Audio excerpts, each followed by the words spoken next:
முருகர் மாநாடு உண்மையான இந்துக்கள் வந்து கலந்துக்க மாட்டாங்கன்னு அறநிலையத்துறை அவர் உண்மையான ஹிந்துவா?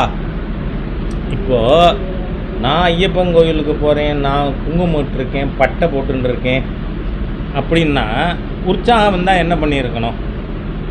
யார் வேணால் என்ன வேணால் சொல்லட்டுமே, சாமியே சரணமையப்பான்னு சொல்லியிருக்கணும். ஆனால் அந்த ஹிந்து விரோத தீய சக்தி போட்ட கோஷம் என்ன?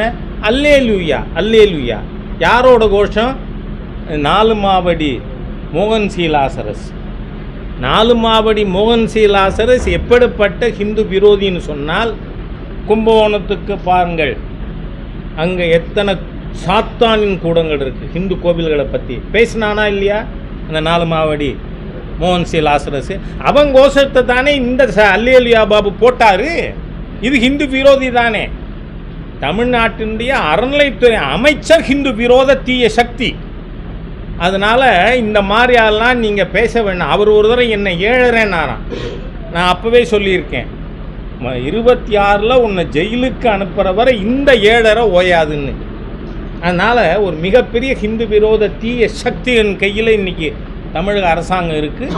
அதனால் அதுக்கு மக்கள் சரியான மாநாடு யார் தடை பண்ண? ஏற்கனவே நீங்கள் இவங்க எந்த மாதிரியான ஜனநாயக விரோதிகள் அப்படின்னு சொன்னால், திருச்சியில் நம்ம பெருங்கோட்டை மாநாடு நடந்தது. மிக சிறப்பாக தொண்டர்கள் மிகப்பெரிய எண்ணிக்கையில் வந்து நடந்தது. அதுக்கு அனுமதி எங்கேருந்து வாங்கினோம்? இந்த அரசாங்கம் கொடுத்ததா? Centrally ruling party DMK. அதை துண்டு சீட்டு முதலமைச்சருக்கு நான் ஞாபகப்படுத்துகிறேன். ஏன்னா it is a centrally ruling party. அதோட பொலிட்டிக்கல் பப்ளிக் மீட்டிங்கு.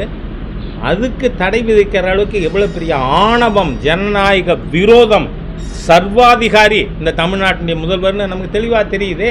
அதனால் அதுக்கு அனுமதி பெற்றது மாதிரி இதுக்கு அனுமதி நிச்சயமாக பெற்று மிகப்பெரிய அளவில் இந்த மாநாடு நடத்தப்படும்.